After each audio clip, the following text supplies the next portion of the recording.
The Indian Partition of 1947 was a tragic period in history. It displaced 15 million people and killed more than 1 million.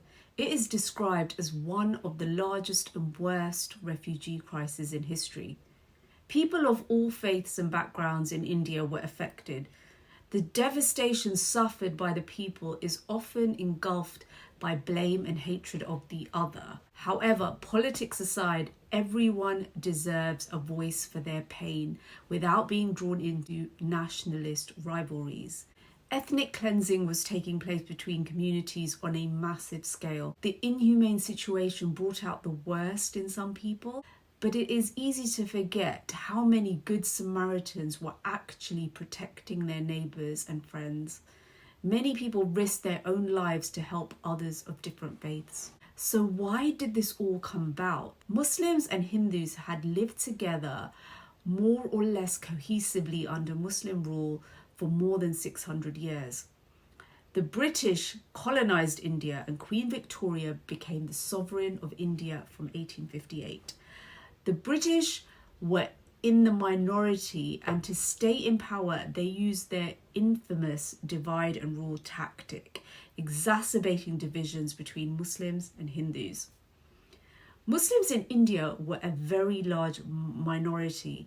There are still more Muslims in India than in Pakistan. However, Muslims began to feel excluded from the Indian National Congress's campaign for independence from the British.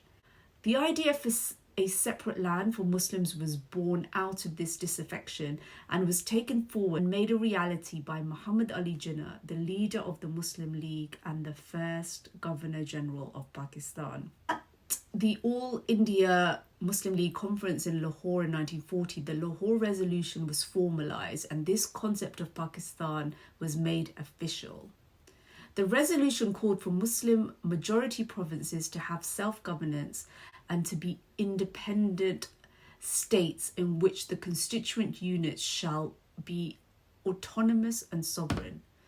Muhammad Ali Jinnah said, Muslims are a nation according to any definition of nation, and they must have their own homeland, their territory and their state. We wish our people to develop to the fullest spiritual, cultural, economic, social and political life in a way that we think best and in consonance with our own ideals and according to the genius of our people. The Lahore Resolution annihilated the possibility of a united India, and subsequently many Muslims turned away from being accepted into the Congress, instead forming their own demands for a separate homeland where their religion and culture would be protected. The manner in which that India was eventually partitioned was not what Jinnah envisioned or wanted, according to historian Aisha Jalal. India was carved up in a brutal manner. After depleting their resources following the Second World War, the British wanted out of India as quickly as possible. They left a trail of disaster and destruction behind them, the consequence of which the world is living with today, especially the inhabitants and the diaspora of South Asia. The partition lines were drawn by imperial map maker and British judge Cyril Radcliffe, who arrived in India on 8th of July 1947 to carry out the task, and he stayed only 6 weeks. He had never been to India, he knew nothing of the country and its people, yet he divided the country in just 36 days.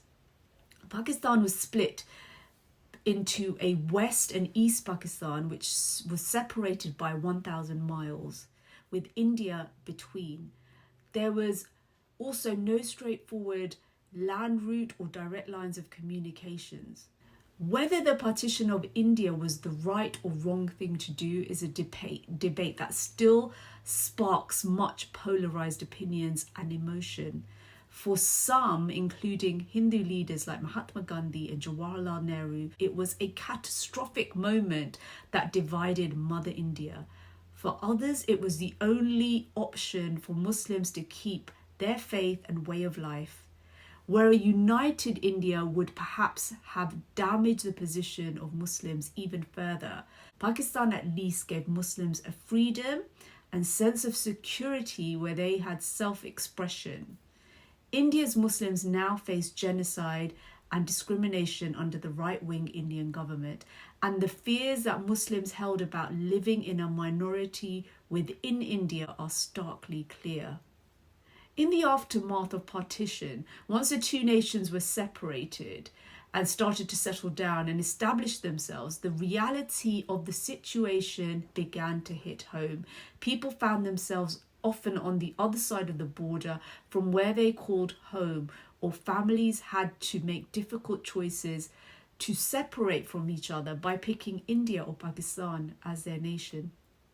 Nobody realized at the time that they may never see their home again or even see family members. The permanent separation of Indians and Pakistanis from each other and their inability to cross the new border was the most long-lasting and divisive aspect of partition, states historian Yasmin Khan. And this was a result of the entrenched hostilities and mistrust between the nations of India and Pakistan. The British were colonizers first and foremost and ruled with physical and emotional distance. They lacked an understanding and empathy for the Indian people and saw themselves as superior. They effectively came to India for their own financial gain. The Indian people were collateral damage in the whole affair and paid a hefty price for British machinations. If the British had been concerned at all for the people they ruled over for almost 100 years, we may well have seen a different, less bloody outcome.